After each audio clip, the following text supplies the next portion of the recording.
These events will happen with absolute exactness and accuracy, just as she's about to explain them to Billy. And I'll just run over them because I have gone over them one more time.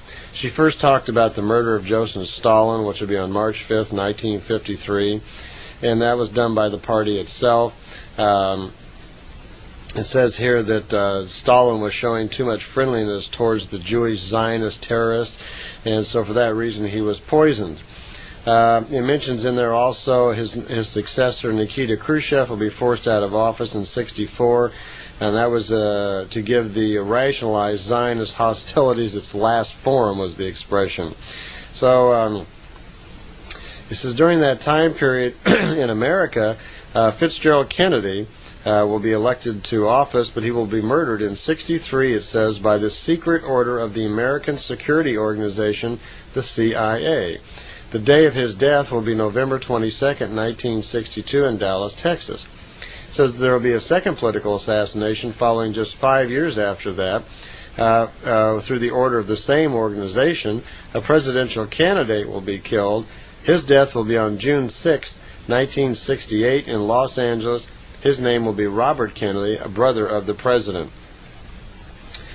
Says the Holy Office in Rome will also be pulled into worldwide political and religious intrigue.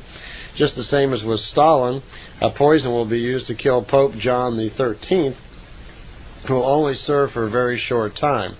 His successor, Pope Paul VI, will be removed by the same method, by intrigues, it says, of the cardinals, in cooperation again with the Jewish Zionist extremists, who for quite some time have already been planning their murderous schemes and are trying to direct the future events, to their own will. Excuse me. Greece is also chosen, it says, for the assassination of head of state.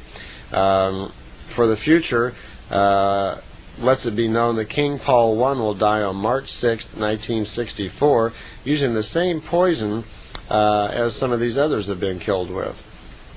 His successor will be named Constantinos. He will be forced out of office by a military coup because of his childish inabilities. And so it says Egypt won't be spared either. In the mid-1970s, a dictatorial statesman named Abd el-Gamal Nasser will be poisoned just as years earlier, as his friend the Emir of Kuwait, who will die in 1965, poisoned at the hands of his own family. Mentions King Faisal in Saudi Arabia in 1975 will be shot by members of his own family. She said this series of political intrigues and deaths were among the most important dates coming over the next 20 years, and Billy was very cautioned at the time not to reveal them because these events needed to play their hand out and happen exactly the way that they were. She was very careful at not wanting to disturb any of the natural events of the future. So Billy didn't, even though they were all written down and tucked away for a while. He never really talked about them, and he kept them very quiet. The next section in his prophecy book deals with some prophecies that he actually received and some training he received from Semyasi when he was in the beam ship with her. And I related this story to you once before, so I'll just run it over closely. They had a device inside of the ship which you could hold your hand on and think about any person that you wanted to actually know something about, either the conscious mind or the subconscious mind. And by placing your hand on this, you could actually read what was going on in their subconscious thoughts. And you could look into their future, because all of our subconsciouses are connected to our future and have some knowledge of it. Well, Billy was shown how to use the device, which he did, and he chose to look at the life of General Francisco Franco at the time of Spain. And when he did, he was able to look into the conscious mind of this person and see that he was terribly afraid of dying, that there was a lot of fear.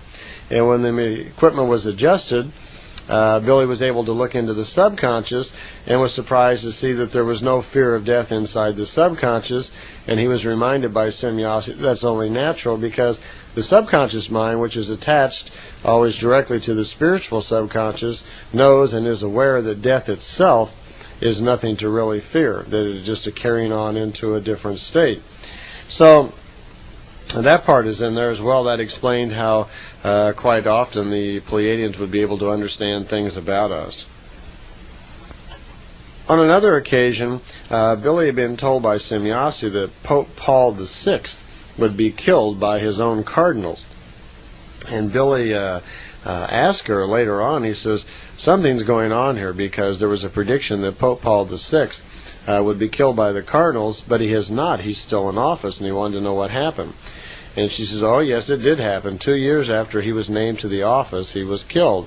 And he doesn't understand this. And he says, you're speaking in riddles. How can I understand that? Pope Paul VI is still alive, and yet he was poisoned and is dead. I don't understand what you mean. So she went on to explain that the good Pope Paul VI was recognized as being, he went against most of the goals and purposes of the Catholic bishops and cardinals, so they went into a secret conference and decided to get rid of him. So it was decided by a secret ballot that the Pope would be killed by assassins, and that there would be a double put in his place who would follow the designs of the bishops and the cardinals. So Pope Paul VI was poisoned to death and replaced by the cardinals with someone with astonishing similarities. They even went to the trouble of, after the double was put in place, they even went to the trouble of erasing most of Pope Paul VI's personal belongings, pictures, books showing him in school and his earlier life and so forth, so it would erase any images of what the man really looked like.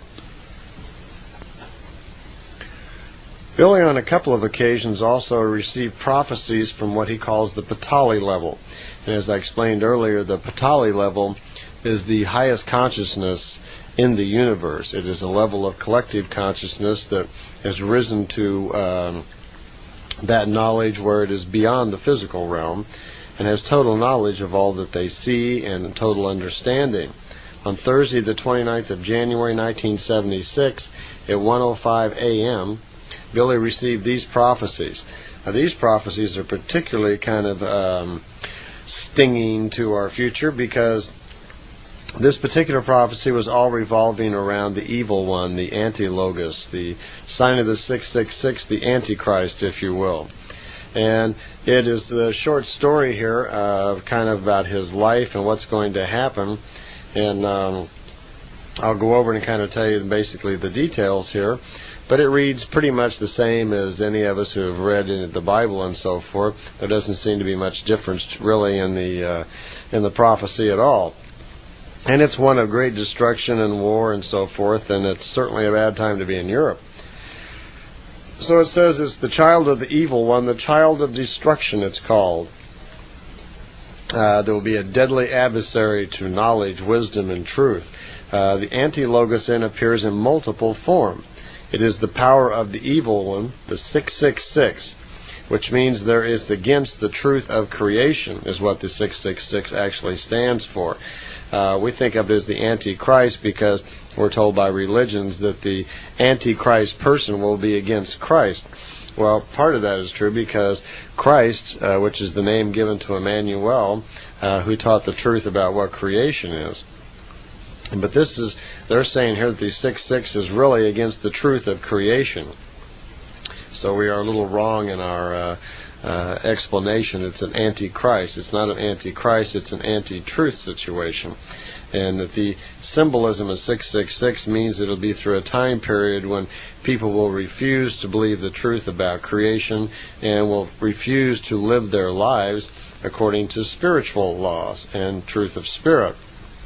Okay, and it talks about that this Antichrist, as I will call him, since that's what we're all used to hearing, is the embodiment of the powerful, lawless, bloodthirstiness of the anti-logos. He has deceptive powers. He'll be capable of what we think of as miracles, all types of temptations, deceptions, lies, and fraud. It says something about in the 8th sequence is conceived the anti-logos in totality. The thing is the person of untruth, of humiliation, of destruction, and of death. I don't understand what 8th sequence means, but someone